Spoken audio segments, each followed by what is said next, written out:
اعوذ باللہ السمیع العلیم من الشیطان اللعین الرجیم من حمزہ ونفخہ ونفثہ بسم اللہ الرحمن الرحیم اللہم صلی علی سیدنا و مولانا محمد وعلی آلہ وصحبہ صلاة تدوم بدوامک وتبقى ببقائک صلاة تردیک وتردیہ وترضى بها عنا یا رب العالمین رب اشرح لی صدری ویسر لی امری واحلل عقدۃ من لسانی یفقہوا قولی رب یسر ولا تعسر وتمم بالخیر وبک نستعین یا مستعان یا ربک یا رحمان۔ بحمدہ تعالی ہم سورۃ البقرہ کی آیات بینات سے سبق اندوز ہو رہے تھے اور ہم ترجمۃ القرآن کے اس مرحلے میں پہنچے کہ جہاں پر رب ذوالجلال احکم الحاکمین نے ہمیں پہلے متقین کی صفات بیان کی اور بعد میں ہمیں منافقین کی مثالیں بیان کر کے اور صفات بیان کر کے یہ واضح اور یہ باور کروایا کہ مومنین کا کیا طرز عمل ہوتا ہے اور منافقین کا کیا طرز عمل ہوتا ہے، اور رب ذوالجلال جنت میں متقین کو کون سے درجے میں رکھے گا اور منافقین کو دوزخ کے اندر کون سے درجے میں رکھے گا۔ اور یا رسول اللہ، یا حبیب اللہ صلی اللہ علیہ وسلم، یہ آپ کو آ کے کہتے ہیں ہم آپ کے ساتھ ہیں، اور بعد میں جا کے اپنے کارندوں کو اور اپنے چیلوں کو اور اپنے دوست احباب کو یہ کہتے ہیں کہ ہم تو آپ کے ساتھ ہیں اور ہم تو ان کے ساتھ مذاق کر رہے تھے۔ ان کا مذاق ان کو کتنا مہنگا پڑے گا اور رب ذوالجلال ان سے کیسا مذاق فرمائے گا، یہ ہم نے جاننے کی کوشش کی تھی۔ رب ذوالجلال اب رکوع آگے نیا شروع ہونے جا رہا ہے اور اللہ احکم الحاکمین نے اب ساری انسانیت کو خطاب فرمایا۔ اعوذ باللہ من الشیطان الرجیم، پناہ مانگتے ہیں ہم شیطان مردود سے، اور بسم اللہ الرحمن الرحیم، اللہ کے نام سے شروع جو نہایت مہربان اور رحم فرمانے والا ہے۔ یا ایھا الناس، اے انسانوں، رب ذوالجلال نے انسان کو مخاطب کیا۔ انٹرسٹنگ بات یہ ہے اور دلچسپ بات یہ ہے کہ رب ذوالجلال نے یا ایھا الذین آمنوا نہیں کہا۔ رب ذوالجلال یا ایھا الذین آمنوا کہہ کر کیٹیگرائزڈ کر کے خاص بندہ مومن کے ساتھ بھی اس کلام کو اور اس خطاب کو جوڑ سکتا تھا۔ یا ایھا الذین کفروا نہیں کہا، کافرین کے ساتھ بھی اس کلام کو جوڑا جا سکتا تھا۔ یا ایھا المنافقین نہیں کہا، منافقین کے ساتھ بھی اس کلام کو جوڑا جا سکتا تھا۔ یا ایھا الناس کہہ کر رب ذوالجلال نے تمام انسانیت کو، یعنی ساری کیٹیگریز کو ایک ہی سبجیکٹ کے اندر کاؤنٹ کر کے رب ذوالجلال نے خطاب کیا۔ فرمایا یا ایھا الناس، اے لوگو۔ اب ان انسانوں کے اندر سارے انسان ہیں، چاہے وہ خواتین ہیں، چاہے وہ مرد حضرات ہیں، چاہے وہ بزرگ ہیں، چاہے وہ جوان ہیں، چاہے وہ بچے ہیں، جو بھی جو شریعت کا پابند ہے، رب ذوالجلال نے اس سے کلام کیا جو سمجھ بوجھ رکھتا ہے۔ یا ایھا الناس، اے لوگو، اعبدو، عبادت کرو، یعنی تم عبادت کرو، پرستش کرو، اور ہندوؤں کی زبان میں بولا جائے تو پوجا کرو، اور اب تم نے صرف عبادت کرنی ہے، یعنی تم نے اب کسی اور کو شریک نہیں کرنا، تم نے عبادت کرنی ہے۔ کس کی کرنی ہے؟ فرمایا ربکم، اس رب کی کرنی ہے جو تمہارا رب ہے۔ یہ نہیں کہا کہ اس رب کی کرنی ہے جو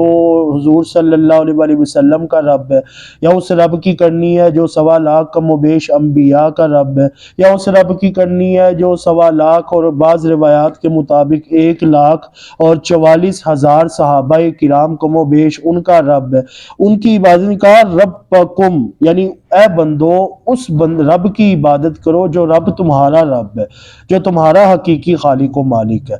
یہاں پہ یہ آیت کریمہ کا یہ جو پورشن ہے، یہ اس بات کی طرف بھی اشارہ کرتا ہے کہ گزرتے وقت کے ساتھ ملحدین اور کافرین کی تعداد بڑھتی جا رہی ہے۔ جہاں پہ مسلمانوں کی تعداد بڑھ رہی ہے، وہاں پہ ان ایتھسٹ لوگوں کی بھی تعداد بڑھ رہی ہے، اور ان کا یہ ماننا ہے، ان کا یہ کہنا ہے، اور وہ اس بات کو تسلیم کرتے ہیں کہ اللہ نہیں ہے، وہ اس بات کو بھی تسلیم کرتے ہیں کہ خدا نہیں ہے، وہ اس بات کو بھی تسلیم کرتے ہیں کہ ہم نے اپنی زندگی یہاں پہ لائف گزارنی ہے، اور اس کے اوپر انہوں نے باقاعدہ پورے ناولز لکھے ہوئے ہیں، باقاعدہ باقاعدہ انہوں نے موویز کریٹس کی ہوئی ہیں کہ لائف آفٹر ڈیتھ. انہوں نے کہا بعد میں مرنے کی کوئی زندگی نہیں ہے, جو کچھ ہے ہم نے دنیا کے اندر ہی گزار لینا ہے. جتنی آسائشیں, جتنی زیبائشیں, جتنی رعنائیاں, جتنی ہماری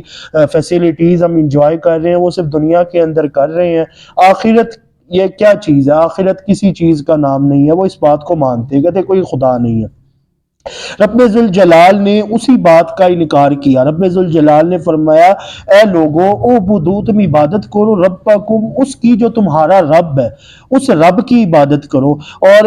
اگر ایتھسٹ یہ کہیں کہ کوئی خدا نہیں ہے تو ان کو بندہ بولے کہ پھر یہ سب کچھ کیسے کریٹ ہو گیا, یہ ساری کائنات کیسے معرض وجود میں آ گئی, یہ آسمان, یہ جنات, یہ چرند, یہ پرند, یہ حیوانات, یہ کہکشائیں, یہ گلیکسیز, یہ ایسٹروناٹس کا آسمانوں کے اور جا کے مختلف سیاروں کا وزٹ کرنا, مارس, جوپیٹر, سیچرن, نیپچن, پلوٹو, مرکری, ارتھ, یہ سارے یہ کیا, یہ پھر کیسے بن گیا؟ یہ ایسے ہی نہیں بن گیا, یہ کوئی نہ کوئی تو کائنات کا خالق و مالک ہے جس نے یہ سب کچھ بنایا ہے.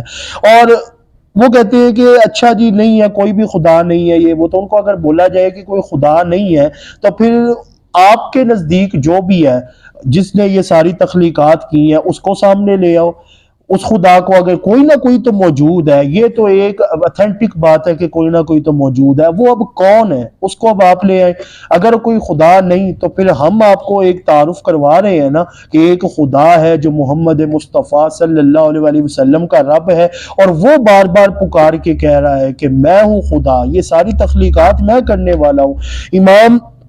اعظم ابو حنیفہ رحمۃ اللہ تعالی علیہ, امام اعظم ابو حنیفہ یہ ہستی ہیں کہ پوری دنیا کے اندر 88% جن کی فقہ کو فالو کیا جاتا ہے نا وہ فقہ حنفی ہے, اور فقہ حنفی کے یہ امام ہے امام اعظم ابو حنیفہ رحمۃ اللہ تعالی علیہ. اور ان کا ایک اعزاز تو یہ ہے, اور دوسرا سب سے بڑا اعزاز یہ ہے کہ پوری دنیا کے اندر جو اور بھی فقہ موجود ہیں, لیکن جو 4 فقہ ہیں نا جس میں پہلے نمبر پہ امام اعظم ابو حنیفہ کی فقہ حنفی ہے, بعد میں امام شافعی کی فقہ شافعی ہے, امام مالک کی فقہ مالک کی ہے, اور امام احمد بن حنبل جو سعودی عرب کے اندر فقہ مانی جاتی ہے وہ فقہ حنبلی ہے. امام اعظم ابو حنیفہ کا ایک اعزاز یہ ہے کہ باقی جتنے بھی فقہ کے امام ہیں, ائمہ ہیں, امام شافعی ہو گئے, امام مالک ہو گئے, امام احمد بن حنبل ہو گئے, ان سب کے استاذ جو ہیں وہ امام اعظم ابو حنیفہ رحمۃ اللہ تعالی علیہ. فقہ حنفی ترکی کے اندر فالو کیا جاتا ہے, ایران کے اندر فالو کیا جاتا ہے,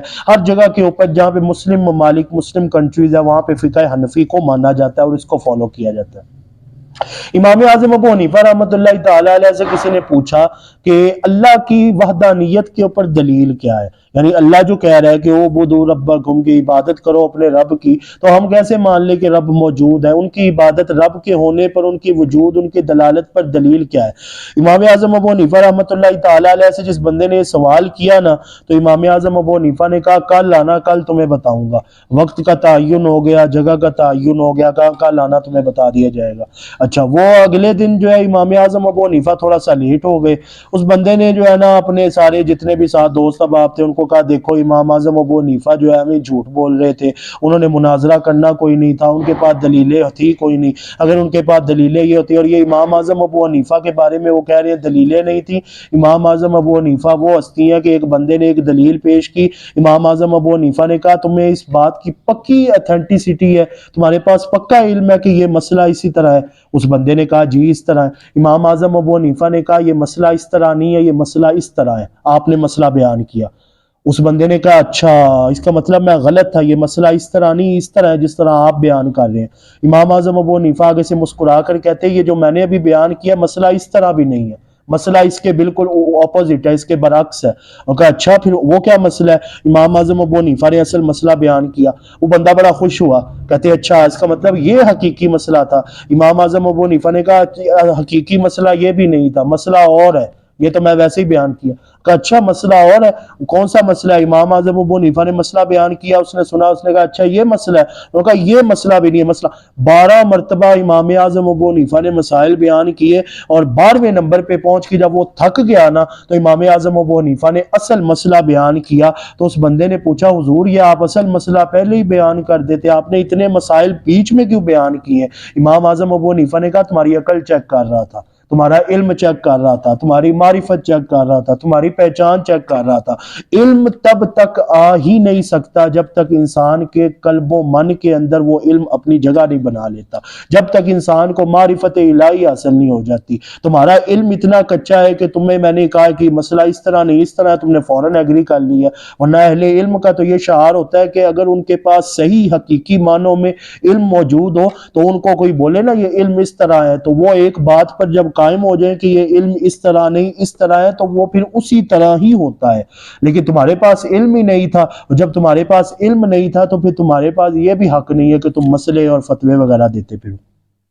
اس بندے نے کہا جی انہوں نے نہیں آنا، ان کے پاس دلیلیں کوئی نہیں تھی۔ تھوڑی دیر بعد نا امام اعظم ابو حنیفہ آ گئے۔ انہوں نے کہا آپ لیٹ کیوں ہو گئے تھے؟ انہوں نے کہا جی میں آ رہا تھا، رستے میں دریا آ گیا، دریا کے پاس کھڑا ہو گیا، تو دریا کو میں نے دیکھ کے سوچا، میں نے کہا ابھی دریا کو پار تو کرنا ہے، سامنے درخت کے اوپر نظر پڑی، میں نے کہا اب یہ درخت جو ہے اس کی شاخیں خود ہی کٹیں گی، لکڑی چرے گی، خود ہی جو ہے ایک کشتی بنے گی، اس کشتی میں سوار ہوں گا، پھر کشتی جو ہے وہ خود ہی چلے گی اور وہ دریا کے کنارے پر پہنچے گی، اور میں آگے ادھر کے دریا پھر میں آپ کے پاس آؤں۔ وہ آگے سے بندہ ہنسنے لگ گیا۔ انہوں نے کہا کبھی ایسا بھی ہوا ہے کہ دریا ہو، پہلے درخت کٹے، اس کی ساری لکڑیاں الگ ہو، پھر کشتی بنے اور پھر آپ چل کے آئے؟ ایسا کبھی ہوا ہے؟ جب تک چیرا نہ جائے، لکڑیوں کو کاٹا نہ جائے، لکڑیاں تو نہیں کٹتی۔ تو امام اعظم ابو حنیفہ نے کہا جب یہ سب کچھ تم کہہ رہے ہو کہ بغیر کسی کے حرکت کے نہیں ہو سکتا، تو پھر یہ کیسے ممکن ہے کہ اتنی بڑی کائنات بغیر کسی کے بنانے سے ایسی ماری سے وجود میں آ گئی؟ اسی طرح امام شافعی رحمۃ اللہ تعالی علیہ سے کسی نے پوچھا اللہ کی وحدانیت کی کیا دلیل ہے؟ انہوں نے کہا یہ شتوت کا پتا، ورقۃ التوت، انہوں نے کہا ہے یہ اللہ کی معرفت اور اللہ کی وحدانیت پہ یہ شتوت کا پتا دلیل کیسے ہو گیا؟ کہا اسی شتوت کے پتے کو جب ہرن کھاتی ہے تو وہ عطر، خوشبو، مشک یہ پیدا کرتی ہے، اور اسی شتوت کے پتے کو جب ایک کیڑا کھاتا ہے تو وہ کیڑے کے کھانے کے بعد جو اس کا پروسیس ہوتا ہے، اور پروسیس ہونے کے بعد یہ جو ریشم ہے وہ کیڑا نکالتا ہے اور ریشم نکلتا ہے۔ کہتے یہ شتوت کا پتا ہوتا ہے، اس کو جب بھینس، اس کو جب بکریاں جب یہ کھاتی ہیں تو وہ دودھ دیتی ہیں، اور یہی شتوت کا پتا ہوتا ہے جب ان کے اوپر شہد کی مکھی بیٹھتی ہے تو وہ شہد دیتی ہے اور مٹھاس ہوتی ہے۔ کہتے ایک شتوت کا پتا ہے اور مختلف جگہ سے، اور یہ اللہ کی وحدانیت کی دلیل ہے۔ اور امام احمد بن حنبل، امام مالک رحمۃ اللہ تعالی علیہ، ان سے کسی نے پوچھا اللہ کی وحدانیت کی دلیل کیا ہے؟ انہوں نے کہا تم اپنے آپ کو دیکھ لو، تمہارے رنگ ایک جیسے ہیں، تمہاری آنکھیں ایک جیسی ہیں، تمہارے کان ایک جیسے ہیں، تمہارے بال ایک جیسے ہیں، ایون کہ تمہارے زبانیں ایک جیسی ہیں، تمہاری جسامت دکھنے میں تم ایک جیسے ہو، لیکن تمہارے جسامت کے اندر موجود تمہارے آرگنز، تمہارے سیلز، تمہارے نیورونز، یہ سب کچھ مختلف ہے، ایون کہ تمہارا فنگر پرنٹ، اور آج سائنس اس بات کو پروف کر رہی ہے، اور سب کچھ فنگر پرنٹ کے اوپر آ گیا ہے۔ آپ سم کو اگر ایکٹیویٹ کروائیں تو فنگر پرنٹ کا نشان مانگے گی، آپ ایون کہ موبائلز کے اندر لاکس فنگر پرنٹ کا نشان۔ تو اللہ پاک نے انسان آج جہاں پہ پہنچ رہا ہے، رب ذوالجلال نے قرآن پاک کے اندر پہلے ہی یہ سب کچھ کہہ دیا تھا کہ بلا قادرین علی ان نسوی بنانا، سورۃ القیامہ کے اندر، کہ تم دیکھو تو صحیح کہ تمہارا ایک ہی انگلی ہوتی ہے لیکن فنگر پرنٹس کتنے مختلف ہوتے ہیں۔ اتنی آبادی، اتنے 8 ارب کی آبادی کے باوجود بھی تمہارے آپس میں جو ہے فنگر پرنٹس ایک جیسے نہیں ہو سکتے، تو کوئی تو ہستی ہے نا جس نے یہ ساری کائنات کو تخلیق کیا۔ تو اللہ تعالیٰ نے کہا وہ بدو ربکم، عبادت کرو اس رب کی جو تمہارا رب ہے، اور اس رب کی اگر لفظ کو کھولا جائے تو اس کے اوپر بہت زیادہ ڈیٹیل ہو جائے گی۔ اور آج بھی حمد تعالیٰ شعبان المعظم، لیلۃ النصف من شعبان، مغرب کی نماز کے وقت جو ہی سورج غروب ہوگا اللہ اپنی شایان شان آسمان دنیا کے اوپر جلوہ گر ہوں گے۔ اور آج بحمد تعالیٰ محفل پاک بھی ہے تو اس کے اندر ہم انشاءاللہ جو ہے پتہ چلے گا یہ رب کے لفظ کے اندر بڑی حلاوت ہے، بڑی مٹھاس ہے۔ رب کہتے ہیں پالنے والے کو، پالن ہار کو، جو پرورش کرنے والا ہے، اور مالک اس کو کہتے ہیں کہ پرورش کے بعد جب وہ شعور آ جائے بندے کو، تو بندے کو جب شعور آ جائے تو اس کے بعد اس شعور کے اوپر جس کا حق ہو اس کو مالک کہتے ہیں۔ تو مالک بھی اللہ ہوتا ہے، رب بھی اللہ ہوتا ہے۔ تو رب کا یعنی تم عبادت کرو اپنے رب کی۔ اب وہ رب کون ہے؟ میں نے آپ کو گزشتہ درس قرآن جتنے پیچھے گزرے اس میں میں نے بتایا ہے کہ جو الذی ہوتا ہے نا، اس میں موصول ہوتا ہے، یہ کسی کی صفت بیان کرنے کے لیے، ایون کہ کسی کا مضاف تو اس کو مضاف الیہ کا سہارا دے کر یہ الذی اس میں موصول جو ہے وہ صلہ بن کر یا کسی چیز کی وضاحت کے لیے بطور استعمال ہوتا ہے۔ تو فرمایا اعبدوا ربکم، اپنے رب کی عبادت کرو، الذی وہ رب یعنی وہ ذات۔ اب الذی سے مراد وہ ذات، وہ کون سی ذات ہے؟ اب رب ذوالجلال خود بتا رہا ہے کہ میں وہ ذات ہوں خلقکم، جس نے تمہیں تخلیق کیا ہے۔ یہ نہیں کہا جعلکم، میں نے تمہیں بنایا ہے۔ خلق کا مطلب ہوتا ہے تخلیق کرنا، جعل کا مطلب ہوتا ہے بنانا۔ بظاہر طور کے اوپر معنی تو ایک ہی ہے، خلق کا مطلب بھی بنانا ہوتا ہے، جعل کا مطلب بھی بنانا ہوتا ہے، لیکن خلقکم کا مطلب ہوتا ہے تخلیق کرنا، یعنی جس شے کا وجود ہی نہیں تھا نا اس کو عدم سے وجود کے اندر لے کر آنا، اس کو خلق کہتے ہیں، تخلیق کرنا۔ اور جعل کہتے ہیں کہ کسی شے کا وجود تھا اس شے کا، اور اس شے سے نئی شے کو تخلیق کر دینا، نئی چیز کو بنا دینا، اس کو جعل کہتے ہیں۔ تو یہ بیسک ایک کنسپٹ کا ایک فرق ہوتا ہے۔ رب ذوالجلال نے جعلکم نہیں کہا، ورنہ اس کا پھر مطلب یہ ہوتا کہ رب نے ہمیں کسی چیز سے بنایا ہے، نہ، میں خلقکم، میں نے تمہیں جب تمہارا وجود بھی نہیں تھا۔ یہ نہیں کہ پہلے ایک یعنی جس طرح روبوٹ ہوتا ہے، ایک روبوٹ کو دیکھ کے دوسرا بنا دیتے ہیں، دوسرے کو دیکھ کے تیسرا، نہ، کوئی انسان تھا ہی نہیں۔ خلقکم، میں نے تمہیں تخلیق کیا ہے، یعنی کسی کے وہم و گمان، یعنی کوئی شے ہی موجود نہیں تھی۔ ملائکہ تھے تو ملائکہ کو بھی پیدا کر کے ملائکہ کے لیے بھی رب ذوالجلال نے قرآن میں خلقہ کا ورڈ استعمال کیا، کہا ملائکہ کا بھی وجود ہوا، تو ملائکہ کے وہم و گمان میں بھی یہ نہیں تھا کہ انسان ہوگا، اس کی 2 آنکھیں ہوں گی، اس کے 2 کان ہوں گے، اس کی زبان ہوگی، اس کی ناک، نہ، ایسی تمہیں تخلیق، اور ہم نے تمہیں لقد خلقنا الانسان فی احسن تقویم، ایسی حسین صورت عطا کی ہے کہ تمہارے وہم و گمان میں بھی نہیں ہے کہ میں نے تمہیں کس طرح کا حسین شاہکار بنایا۔ خلقکم، اس رب کی عبادت کرو جس نے تمہیں پیدا کیا ہے، والذین، اور ان لوگوں کو، من قبلکم، جو تم سے پہلے تھے، یعنی تم سے پہلے جتنے بھی امت محمدی صلی اللہ علیہ وآلہ وسلم سے پہلے جتنے بھی سابقہ انبیاء کی جتنی بھی گزری ہیں، حضرت عزیر علیہ السلام، دانیال علیہ السلام، عیسیٰ علیہ السلام، موسیٰ علیہ السلام، یحییٰ علیہ السلام، جتنے بھی آدم علیہ السلام، جتنے بھی، اور جب انسان کی تخلیق ہوئی اور انسان کو، نوع انسانی کو، جب انسانوں کو آگے دنیا کے اندر پھیلانا تھا تو رب ذوالجلال نے حضرت آدم علیہ السلام کی شادی کا کیا معاملہ رکھا ہوا تھا، یعنی ہماری شادیاں کیسی ہوتی ہیں یہ تو آپ سب جانتے ہیں، اور حضرت آدم علیہ السلام کی امت میں شادیاں ایسی ہوتی تھی، 2 بچے صبح پیدا ہوتے تھے، 2 بچے رات کو پیدا ہوتے تھے، اور ان کی کراس سیکشن شادی کروائی جاتی تھی۔ مثال کے طور پہ جو صبح لڑکا پیدا ہوا ہے، شام کو جو لڑکی پیدا ہوئی ہے اس کے ساتھ اس کی شادی کرا دی جاتی تھی، اور جو شام کو لڑکا پیدا ہوا ہے، جو صبح لڑکی پیدا ہوئی ہے اس کے ساتھ اس کی شادی کرا دی جاتی تھی۔ اس طرح نسل انسانی کو رب ذوالجلال نے بڑھایا اور حضرت آدم علیہ السلام کی اولاد آگے پوری دنیا کے اندر پھیلی۔ تو رب ذوالجلال نے فرمایا والذین من قبلکم، جو تم سے پہلے ہیں ان کے بارے میں بھی رب ذوالجلال کہتا ہے تم اس رب کی عبادت کیوں نہیں کرتے جس نے تمہیں بھی بنایا ہے اور تم سے پہلے لوگوں کو بھی بنایا ہے۔ لعلکم،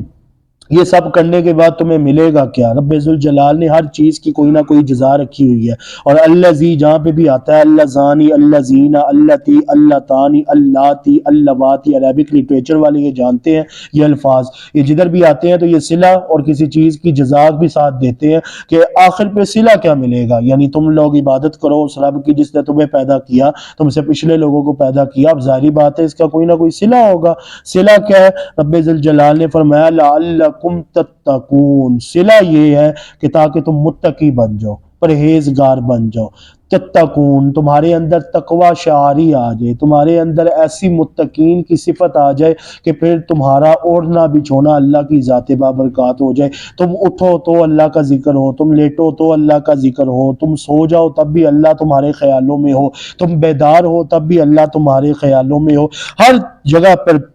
اٹھتے بیٹھتے لیٹتے، ہر کھاتے پیتے سوتے، ہر جگہ تمہیں اللہ کا ذکر ہو، یہ متقین کی صفات ہوتی ہیں۔ آگے رب ذوالجلال نے ارشاد فرمایا، اور اسی آیت کریمہ کے اوپر ہم اپنے گفتگو کا اختتام کرتے ہیں۔ اللہ پاک نے ارشاد فرمایا وہ ذات، پہلی صفت بیان کی اب دوسری صفت پھر بیان کر رہا ہے، فرمایا میں وہ ذات ہوں جعل، جس نے بنایا۔ اب یہاں پر رب ذوالجلال نے خالق کا نہیں کہا، فرمایا جعل، جس نے بنایا، یعنی کوئی چیز تھی اس سے بنایا، لکم، تمہارے لیے، الارض، زمین کو، فراشن، بچھونا، یعنی ہم نے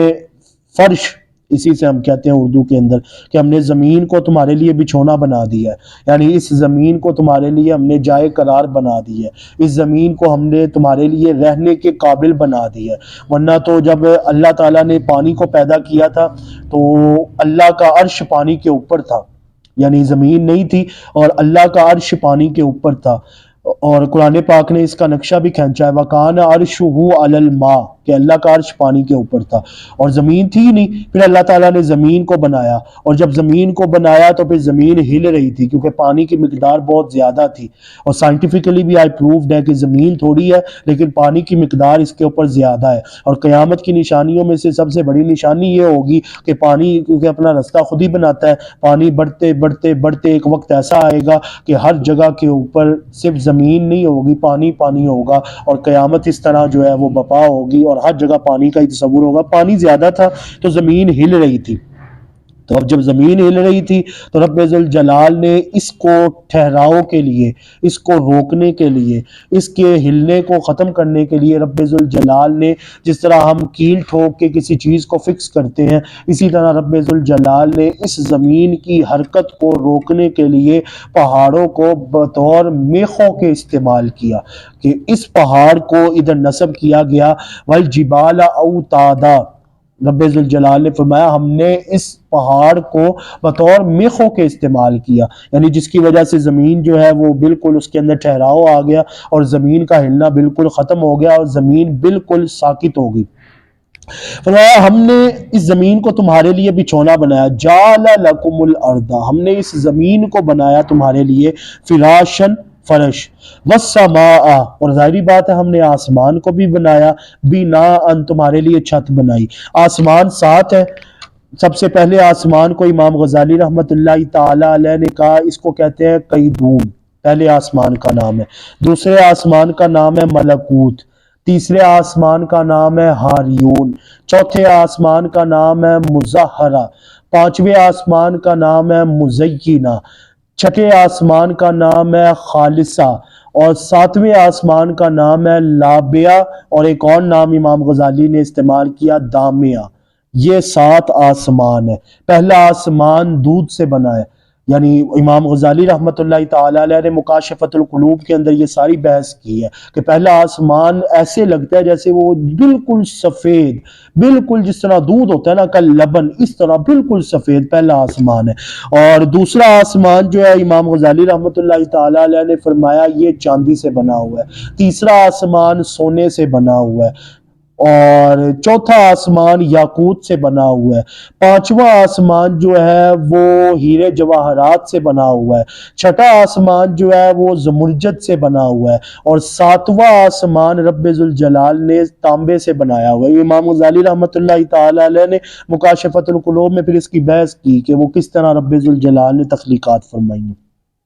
پھر ان ساتوں آسمانوں کے اوپر حضور صلی اللہ علیہ وسلم نے فرمایا معراج کی رات ملائکہ کو میں نے دیکھا، کھچا کھچ سارے آسمان بھرے ہوئے تھے، اور میں نے گزشتہ درس قرآن میں بتایا کہ پھر محفلیں ہوئی تھیں، اور وہاں پر پھر ان کی تسبیحات کو حضور کی دعا کے نتیجے میں رب ذوالجلال نے یہ مقام دیا کہ اب تسبیحات وہ کرتے رہیں گے اور سارا نامہ اعمال ہمارے اندر، ان کا ثواب رب ذوالجلال ان کی تسبیحات کا ثواب ہمارے نامہ اعمال میں، امت محمدی صلی اللہ علیہ وسلم کے نامہ اعمال میں منتقل فرماتا جائے گا۔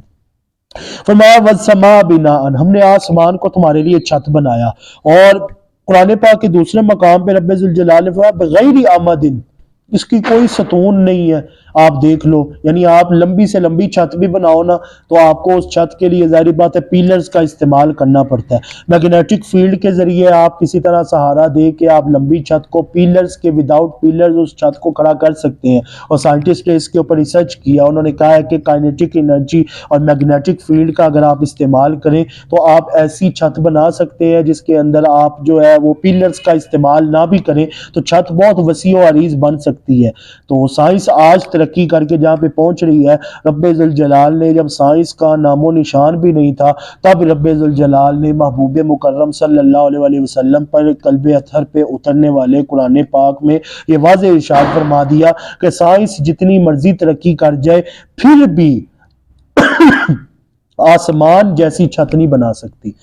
یعنی 8 ارب کی آبادی کو کوئی ایسی چھت، آپ جتنی بھی سائنس کی ترقی کر لیں، لیکن سائنس جہاں پہ وہ معراج مصطفیٰ صلی اللہ علیہ وسلم کا ایک معجزہ ہے نا، سائنس ابھی تک وہاں نہیں پہنچ سکی، اسی طرح یہ بھی ایک بہت بڑا معجزہ ہے کہ تاجدار کائنات صلی اللہ علیہ وسلم اور رب کی وحدانیت کی دلیل کہ رب ذوالجلال نے ایسا آسمان بنایا جس کے کوئی ستون نہیں ہے۔ آج آپ چھت بنا لیں، 8 ارب کی آبادی کو رہائش دینے کے لیے ایسی چھت سائنس بھی نہیں بنا سکتی کہ جو بغیر پیلرز کے ہو اور وہ بن جائے، لیکن رب ذوالجلال نے آسمانوں پہ ان کے مختلف رینبوز، قوس قزح نکلتی ہے 7 مختلف رنگوں کی، پھر سورج گرہن ہوتا ہے، پھر چاند گرہن ہوتا ہے، اور یہ مختلف، اور پھر انہی آسمانوں سے بارشیں، اور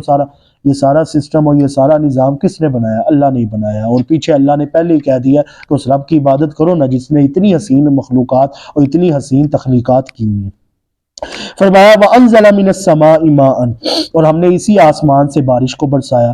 پھر اب بارش برستی ہے، اور اب یہ بھی اللہ کی وحدانیت کی کتنی خوبصورت دلیل ہے، اللہ دے رہا ہے وَأَخْرَجَ بِهِ مِنَ الثَّمَرَاتِ رِزْقًا لَكُمْ، اللہ پھر اس بارش سے، بارش حالانکہ پانی کی صورت میں برس رہی ہے اور زمین پہ آ رہی ہے، اور اللہ اس سے رزق پیدا کر رہا ہے۔ آپ کبھی کمپیریزن کرے پانی کا پھلوں کے ساتھ، کوئی کمپیریزن ہو سکتا ہے؟ ہاں ایک صورت میں ہو سکتا ہے، جب بولے دی یہ نیچر آف گاڈ ہے، یہ اللہ کی تخلیقات ہے، ہاں اللہ کی تخلیقات ہیں، ورنہ کبھی انسان سوچ بھی نہیں سکتا کہ پانی کے ذریعے، اور رب ذوالجلال نے قرآن کے ایک اور مقام پہ یہی تو فرمایا خلق من الماء کل شیء، جانور، انسان، چرند، پرند، حیوانات، جن، پہاڑ، زمین، آسمان، میں کہتا ہوں ہر مخلوق رب ذوالجلال نے کہا ہم نے کس سے بنائی ہے؟ پانی سے بنائی ہوئی ہے، یعنی پانی کا باقاعدہ کوئی کمپیریزن نہیں ہے۔ اور دیکھیں پانی کے ذریعے کیا ہے، پانی اوپر سے برستا ہے، اور جب نیچے آ کے زمین پہ گرتا ہے تو رب ذوالجلال کہتا ہے پھلوں کا اس کے اندر سے خروج ہوتا ہے، اور وہ پھل مختلف قسموں کے، یعنی وہ پانی ایک ہی ہے، مالی ایک ہی جو ہے پانی جو ہے وہ سارے پودوں کو دیتا ہے، لیکن کوئی چمبیلی کا پودا ہوتا ہے، کوئی دوسرا روز فلاور ہوتا ہے، کوئی سن فلاور ہوتا ہے۔ تو اسی طرح اللہ پاک انسانوں کے لیے کیسی کیسی یہ نعمتیں ہیں کہ آسمان سے پانی برس رہا ہے، لیکن پھل اگ رہے ہیں، سبزیاں اگ رہی ہیں، مختلف ٹیسٹ ہے، مختلف رنگ ہے، یہ اللہ تعالیٰ کی ساری تخلیقات ہے۔ فَأَخْرَجَ بِهِ مِنَ الثَّمَرَاتِ رِزْقًا لَكُمْ، ہم نے اس کے اندر یعنی پانی برسا کر تمہارے لیے پھلوں کو نکالا، اور یہ تمہارے لیے بطور رزقًا لَكُمْ، تمہارے لیے رزق ہے۔ فَلَا تَجْعَلُوا لِلَّهِ، اور یہ اتنی نشانیاں بیان کر کے نا رب ذوالجلال اب قرآن کی اس آیت کریمہ کا اختتام کہاں پہ کر رہا ہے؟ رب ذوالجلال فرماتا ہے اتنی نشانیاں بیان کرنے کے بعد بندے تجھے کیا ہو گیا ہے؟ ہاں بس ایک کام کا دھیان رکھنا، فَلَا تَجْعَلُوا لِلَّهِ أَنْدَادًا، اللہ کے ساتھ کسی کو شریک نہ ٹھہرانا۔ ہم اگلے درس قرآن کے اندر جانیں گے کہ یہ شریک ٹھہرانا کیا ہوتا ہے، تو فرمایا اللہ کے ساتھ کسی کو شریک نہیں ٹھہرانا۔ فَلَا تَجْعَلُوا لِلَّهِ أَنْدَادًا وَأَنْتُمْ تَعْلَمُونَ، اور تم بھی یہ جانتے ہو، تمہارا حال بھی یہ ہے کہ تم اس بات سے آگاہ ہو کہ اللہ کے ساتھ کسی کو شریک نہیں ٹھہرانا، کیونکہ دو خدا ہو نہیں سکتے۔ اگر دو خدا ہوں تو قرآن پاک کے ایک مقام پہ اللہ نے فرمایا ہے وَلَوْ كَانَ فِيهِمَا آلِهَةٌ إِلَّا اللَّهُ لَفَسَدَتَا، اگر دو خدا ہو جائیں تو پھر زمین کے اوپر فساد نہ آ جاتا۔ ایک اللہ کہتا معاذ اللہ ہم نے یہ کرنا ہے، دوسرا اللہ کہتا معاذ اللہ یہ ایسے نہیں، ایسے ہونا چاہیے۔ اللہ ایک ہی ہے، اللہ ایک ہی ہے۔ اور حضرت علی شیر خدا کی بات پہ اپنی گفتگو کو مکمل کرتے ہیں۔ حضرت علی شیر خدا نے سے کسی نے کہا تھا اللہ ہر چیز پر قادر ہے، کہا جی، کہتے کیسے؟ تو آگے سے بندے کے سوال پہ حضرت علی نے کہا ان اللہ علی کل شیء قدیر، اللہ تعالیٰ تو ہر چیز پر قدرت رکھتا ہے۔ تو اس بندے نے کہا اللہ تعالیٰ پھر اس چیز پہ قدرت رکھتا ہے کہ اپنے جیسے اور اللہ بنا دے؟ اب کوئی اور ہوتا تو وہ مولوی یا کوئی تو وہ یہ بات کہتا نہیں، اللہ ہر چیز پہ قدرت رکھتا ہے، اس کا مطلب یہ تو نہیں کہ اللہ اپنے جیسے اور اللہ بنا دے۔ لیکن حضرت علی کا حاضر دماغی، اور حضرت علی کو ایسے تو نہیں مدینۃ العلم وعلی بابوہا کی خیرات ملی ہوئی تھی۔ حضرت علی نے کہا ہاں اللہ اس بات پہ قدرت رکھتا ہے کہ اور اللہ بنا دے، لیکن اور اللہ بن بھی جائے تو وہ بننے کے بعد بھی مخلوق ہی کہلائیں گے، حقیقی مالک اللہ کی ذات ہی ہے۔ یعنی وہ اللہ دوسرے اللہ کو بھی بنائے گا تو وہ دوسرے اللہ کی مخلوق ہی ہوگی، حقیقی مالک ہمارا پروردگار اللہ حکم الحاکمین کی ذات ہے۔ تو رب ذوالجلال نے فرمایا فلا تجعلوا للہ اندادا، کسی کو شریک نہ ٹھہراؤ میرے ساتھ، وانتم تعلمون، اور اس حقیقت کو تم بھی جانتے ہو۔ صدق اللہ مولانا العظیم وصدق رسولہ النبی الکریم۔